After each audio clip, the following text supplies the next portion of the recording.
एक बार एक राज्य के बहुत बड़े सेठ पर बहुत ज़्यादा आर्थिक संकट आ गया, जिस कारण वह बहुत परेशान हो गया। उसे परेशानी में कोई उपाय नहीं दिखाई दिया, तो वह अपने राजा के पास मदद मांगने के लिए गया। उसने राजा से कहा, महाराज, आप मुझे आवश्यकता अनुसार धन उधार दे दें, ताकि मैं दूसरे राज्य में जाकर कुछ काम कर सकूं। वहां से लौटने पर मैं आपका सारा धन वापस कर दूंगा। राजा बहुत दयालु थे। सेठ की आर्थिक हालत देखकर राजा को उस पर दया आ गई और राजा ने उसकी ज़रूरत के अनुसार अपने राजकोष से धन दिला दिया। सेठ की राजा से एक और प्रार्थना थी। सेठ चाहता था कि उसके लौटने तक राजा उसके 4 आँखों से अंधे बेटों को अपनी देखभाल में रखे रहें।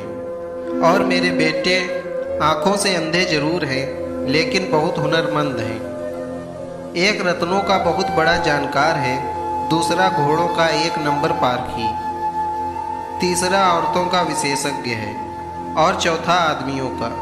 कभी मौका मिले तो आजमाकर देखिएगा मेरे बेटों के हुनर को। ये कहकर सेठ विदेश चला गया। दिन बीतने लगे। एक दिन एक जौहरी महल में आया। जौहरी ने राजा को हीरे दिखाए। राजा को एक बड़ा सा हीरा पसंद आया, तो उसे तुरंत सेठ के पहले बेटे का ख्याल आया, जो कि रत्नों का जानकार था। राजा बोला, उसे महल में लेकर आओ।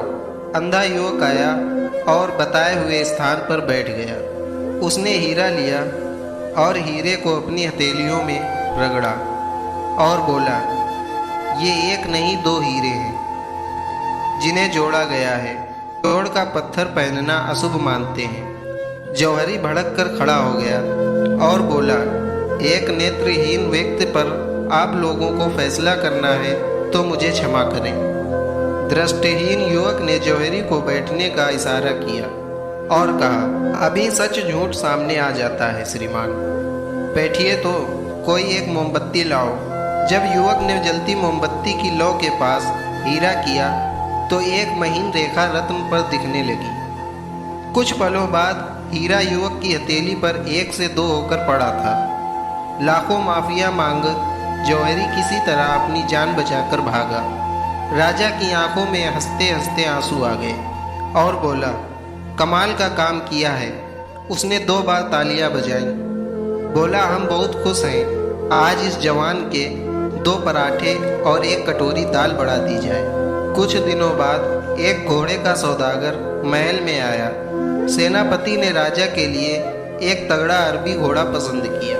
सियाह काले रंग के इस घोड़े की शान देखने वाली थी। मैदान में उसे घुमाकर देखा गया।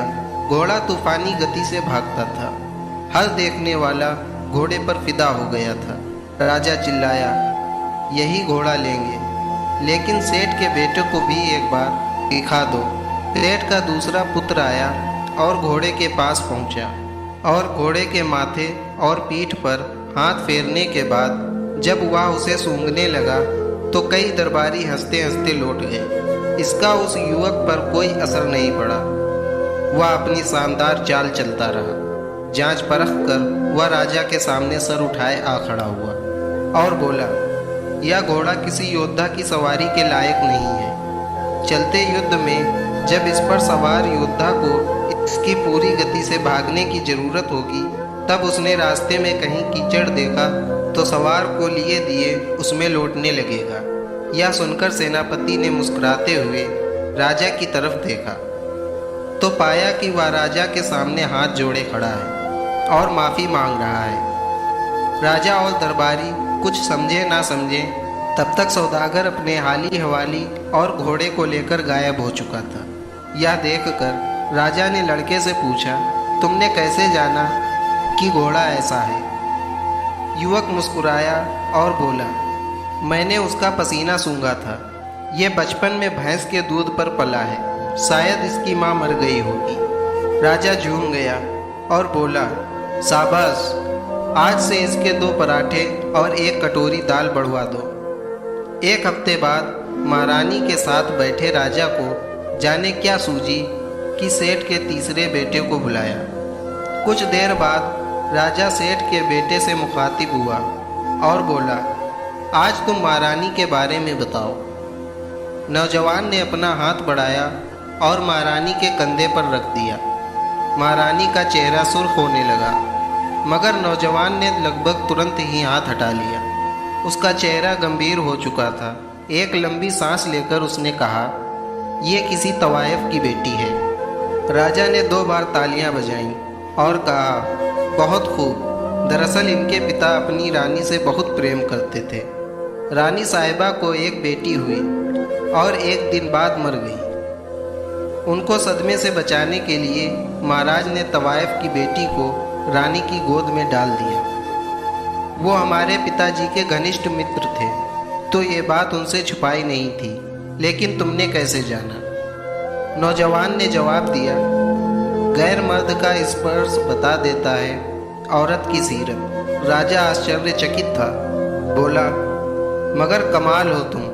चलो, इनाम में आज से तुम्हारे 2 पराठे और 1 कटोरी दाल बढ़ाई जाती है। सेठ की आने की खबर आ चुकी थी। एक दिन पहले राजा ने सेठ के चौथे बेटे को बुलाया। वहाँ सिर्फ वही 2 लोग थे। राजा ने कहा, अब कल तुम सब लोग चले जाओगे। तुम्हारे 3 भाइयों के हुनर की आजमाइश तो हो गई है, अब सिर्फ तुम बचे हो।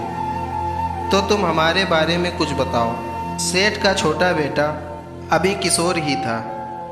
वो बहुत तेज हंसा और बोला, महाराज, मेरे भाइयों ने अपने हुनर पर दाग लगाया कि उन्हें हाथ का इस्तेमाल करना पड़ा। मैं बिना आपको हाथ लगाए आपके बारे में बताऊंगा, लेकिन जान की अमान मिले और साबुत सलामत जिस्म की। राजा हैरान हो गया और बोला, ठीक है, तुम कुछ भी कहो, तुम्हारे प्राणों और शरीर को कोई नुकसान नहीं पहुंचाएगा। लड़का बोला, आप किसी ढाबे वाले की संतान हैं। लड़के ने मानो बम सा फोड़ दिया हो। ये सुनकर राजा तुरंत अपनी माँ के पास पहुंचा। उन्हें सारी बात बताकर जान से मारने की धमकी दी। तो उन्होंने बताया कि वे साधारण परिवार की लड़की थी। उन्हें एक ढाबे वाले से प्रेम था और सारी सीमाएं पार हो चुकी थी। वे शादी करने वाली ही थी कि महाराज की नज़र एक उत्सव में उन पर पड़ी और किसकी मजाल थी कि इनकार करता। राजा वापस लड़के के पास पहुंचा और बोला, ये राज ही रहे, लेकिन तुमने कैसे जाना? लड़का मुस्कुराया और बोला, मेरे भाइयों ने जो काम करके दिखाए, अगर कोई सच्चा राजा होता तो हीरे मोतियों से लाद देता, लेकिन आपने सिर्फ 2 पराठे और 1 कटोरी दाल बढ़ाने का आदेश दिया। ये ढाबे वाले की कृपा का नमूना है, किसी चक्रवर्ती राजा का नहीं। अगले दिन राजा ने सेठ के सामने उनकी बहुत तारीफ की और ढेर सारा इनाम देकर विदा किया।